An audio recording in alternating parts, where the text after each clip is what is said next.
এই মধুময় বৃন্দা আমরা এই অনুষ্ঠানের জন্য একটি বছরের জন্য আমরা অপেক্ষায় থাকি যে কবে আমাদের এই অনুষ্ঠান আসবে আর গোবিন্দকে আমরা মনোপ্রাণ দিয়ে ডাকতে পারবো।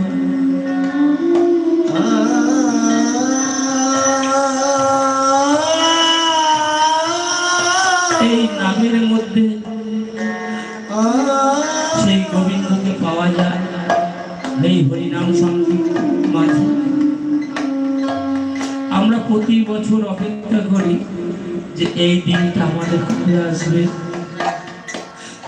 আর আমরা তাকে যেন আমাদের এই বদন ভরে তাকে যেন ডাকতে